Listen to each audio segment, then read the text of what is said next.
Bonjour les élèves d'une nouvelle vidéo sur le principe d'inertie.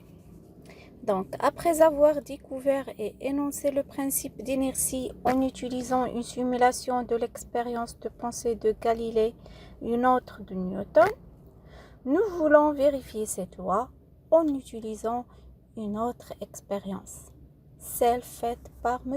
Planck.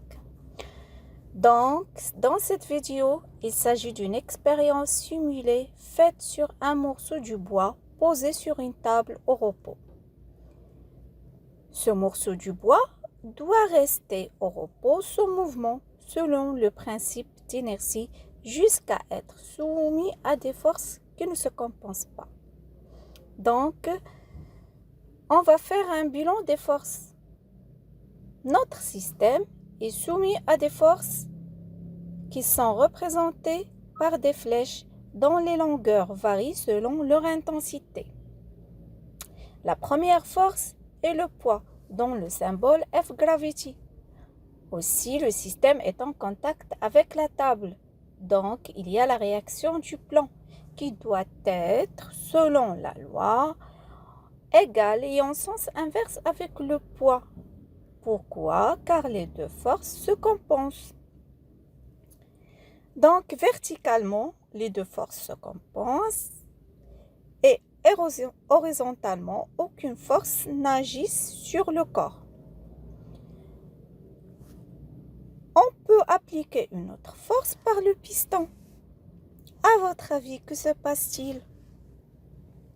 Notre morceau du bois se met en mouvement, car le système ne reste pas en équilibre. Comment? Oui. Voyons bien qu'il est soumis à trois forces le moment de le pousser par le piston. Il y a la force piston, F piston, et F gravity, et F normal du plan. Donc, selon le principe d'inertie, le corps perd son équilibre, car les deux forces verticales se compensent toujours, mais la troisième force horizontale met le corps en mouvement et change son état de mouvement.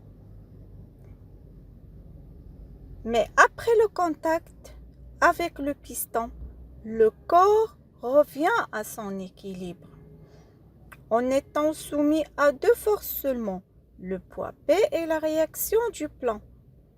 Donc, selon le principe d'inertie, ce mouvement doit être un mouvement rectiligne uniforme, comme vous voyez.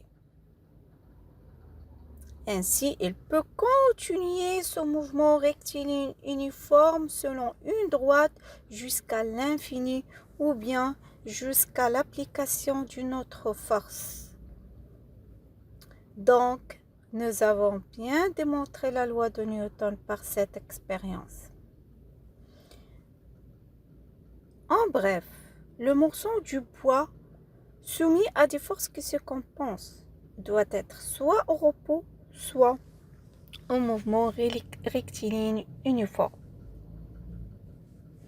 Généralement, tout système isolé ou pseudo-isolé doit être soit au repos, soit au mouvement rectiligne uniforme, c'est-à-dire son vecteur vitesse doit être constant, toujours constant.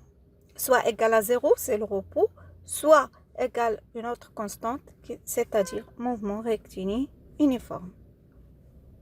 Donc, voyons bien, c'est ça la loi de Newton